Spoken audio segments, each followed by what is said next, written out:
Hi, I'm Dr. Lauren and welcome to the Exercise Center. I'm a physical therapist that focuses on one-on-one training as well as small group physical therapy sessions, group fitness with a heavy focus in yoga. So if you want to learn my mind over matter techniques, stay tuned.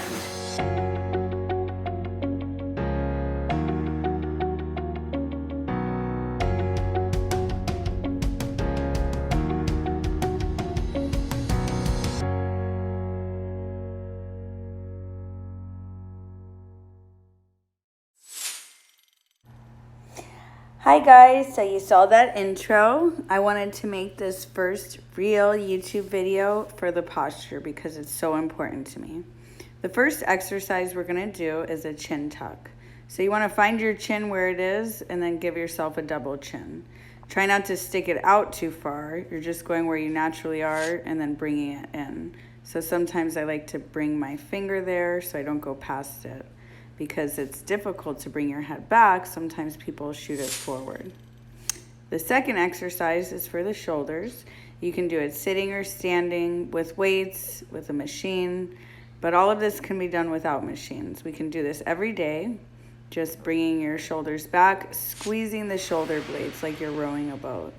And my Pixie's really enjoying this exercise. She's starring in the video, Pixie Princess. So what I'm doing is just showing you as if you're imagining a pencil between your shoulder blades, squeezing it back. I like to inhale when I bring my elbows back, and then I exhale and I release. Another important exercise that I found, especially with bodybuilders, athletes, boxers, tennis players, any overhead athlete pretty much, is that you're using your arms a lot, even construction workers, pretty much anybody that uses their arms. The elbows get stuck in flexion, and even when I tell people to straighten their arms, they actually think they are, but they're really not. And then an added bonus is flexing and extending your wrists. You can do that palms up or palms down. You're just going against gravity 2 different ways, and then you can flip pronate, supinate. If your shoulders hurt due to impingement or rotator cuff issues, you can just drop your elbows by your ribs. It takes the pressure off your shoulders. Another exercise that's good for the abs and pretty much the entire core, you should hold your pelvic floor in like you're squeezing a penny between your bottom. And then when you lift your hips, you want to have your head, heart, hips, and knees aligned. You don't want your feet wider than your knees, or vice versa, your knees wider than your feet.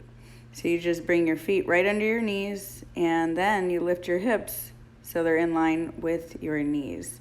And don't push your head into the ground. Some people do that, or they bring the tension into their shoulders. That's very bad. So though you're stretching the hips, you're just flowing the tension to your cervical spine, and that's very bad. So if you keep a head, heart, hips, knees alignment with the heels underneath, you can't go wrong pretty much. The next one is a pelvic tilt, a posterior pelvic tilt. So you just inhale as you lay there, and then you exhale as you bring your belly into the spine. It's as if you were gonna lift, but you don't lift. Okay, so it's pretty easy.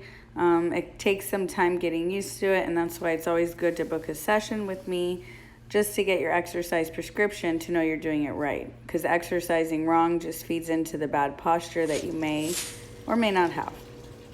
And yes, this is a joke, but look how terrible that is. Ugh.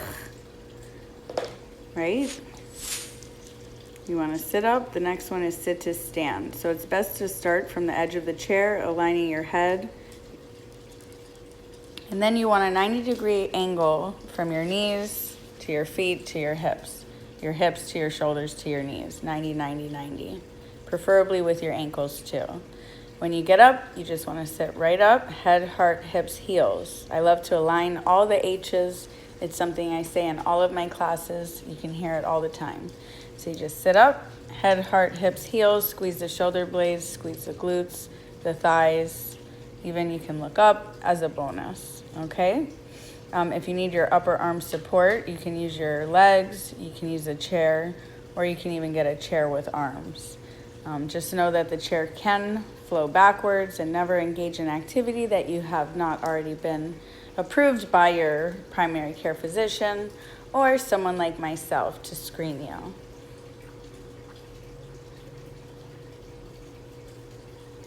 The next exercise we have, which I love to give, is the heel lifts. My favorite number is 30, and you can't go wrong. You want to keep your knees and your heels in line with your second toe.